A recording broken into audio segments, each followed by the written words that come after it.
जी तमामु घणी किल्लत आहे ऐं हिन वक़्तु जेको पाणी आयो आहे त मच्छरनि जी तमामु घणी माण्हुनि खे आज़ार आहे ऐं मच्छरदाननि जी इन में तव्हांजी लोशन थी वियो, अहिड़ियुनि क़िस्मनि जी ज़रूरत आहे माण्हुनि खे ऐं माण्हू बुख बदहाली जो शिकार माण्हू तेसि ताईं जो तव्हां अगरि उन्हनि बचण जे लाइ शइ खणी था वञो का 5-10 रुपए जी त उहा बि तव्हां खसे खाइनि था।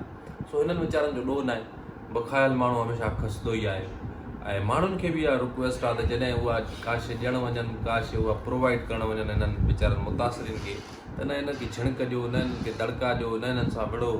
ऐं पुलिस जो रवैयो इहो आहे त उन्हनि खे लठियूं थियूं लॻनि, हिकु उन्हनि खे पाणी दरपदर कयो, ॿियो पुलिस जूं लठियूं खाइनि, उन्हनि सां तज़लील थिए, उन्हनि जी नफ़्स जी तज़लील थिए।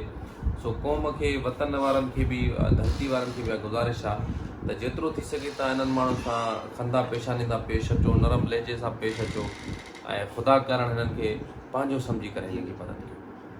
अच्छा, तव्हां इहो ॿुधाइजो दादा, तव्हां बि समाजी वर्कर आहियो, समाजी वर्कर जे नाते सां तव्हां हिते जेको बि रिलीफ माण्हुनि खे ॾियो पिया उन में तव्हां केतिरे हद ताईं माण्हुनि जी सपोर्ट करे सघिया आहियो ऐं हितां जेके DC आहे शिकारपुर जो या जेका एडमिनिस्ट्रेशन आहे उहा केतिरी सरगर्म आहे?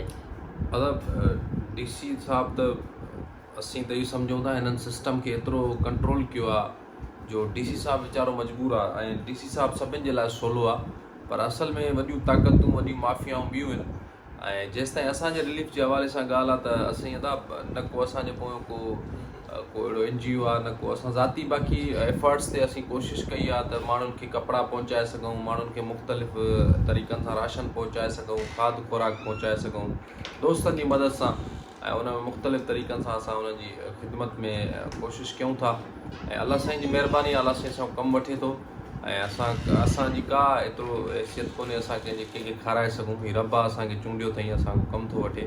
सो असांजी कोशिशि इहा आहे त हिननि वीचारनि जी, बेसहारनि जी, बेयारो मददगार जी मदद कयूं ऐं असांजो को बि असांजे हिन महिल ताईं इहे शयूं कयूं आहिनि, कपिड़ा थी विया, खाद खुराक थी वियो ऐं उन्हनि माण्हुनि खे जेकी बि शइ जी नंढी में नंढी, वॾी में वॾी में ज़रूरत आहे असीं कोशिशि कयूं था। अच्छा, हिन टाइम ताईं एतिरो तमामु ज़्यादा नुक़सानु थियो आहे, तव्हां छा था सम्झो इन्हनि हालात खे ॾिसी करे त वरी असांखे केतिरे अरसे ताईं स्टेबलाइज़ थी सघूं था, असां पंहिंजे एरियाज़ खे केतिरे माना सिंध में माना फसल वॾो असां वटि एग्रीकल्चर में असां वटि वॾो हिते माना सिंधी माण्हुनि जी ख़ुशहाली जे लाइ उनजो वॾो असरु हूंदो आहे। उन्हनि जो सॼो सिस्टम ई तबाह थी वियो आहे। बरसाति में तव्हां ईअं सम्झो 98% तव्हांजी फसल तबाह थी वियो। सो ज़ाहिरी ॻाल्हि आहे, फसल तबाह थी वियो, बेरोज़गारी वधंदी, इहे माण्हू ॻोठनि वारा जंहिंजो दारो मदार फसल ते हूंदो आहे, इहे काॾे वेंदा? अच्छा, हिन सां वॾी में वॾी अहम ॻाल्हि इहा आहे त तव्हांजो क्राइम रेट वधंदो।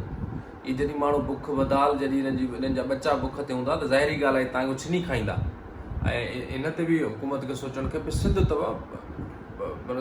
अलाए केतिरा साल पोइते हली वई, 2010 जी ॿोॾी अञा ताईं माण्हुनि खां न विसरी आहे, न माण्हू उसरी सघिया। वरी हीउ एॾो वॾो सैलाब पाणी जो, माण्हुनि जा घर तबाह।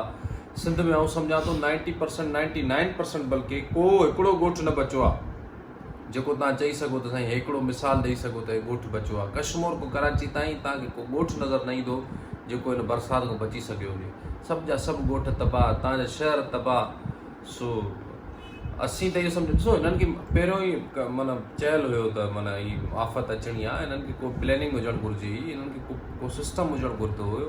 हिननि वटि को सिस्टम ई कोन्हे। हिननि वटि हिकिड़ो ई सिस्टम आहे, माल आयो कीअं आहे, माल खाइणो कीअं आहे, हिननि इहो ई सिखियो आहे। सो खाइनि पीअनि था ऐं उन्हनि खां को हिननि जो पाण में गठजोड़ आहे, कामोरनि ऐं सियासतदाननि पाण में गठजोड़ आहे ऐं हिन गठजोड़ जे नतीजे में लोड़े जेको थियो उहो तव्हां ऐं असां आहियूं। सो असां आवाम खे ई गुज़ारिश कंदासीं त हाणे कोशिशि कयो उन्हनि खां पंहिंजे पलव वॻण जी, वोट जे ज़रिए पलव कयो, शऊर जे ज़रिए पलव कयो, हिननि सां विढ़णु सिखो।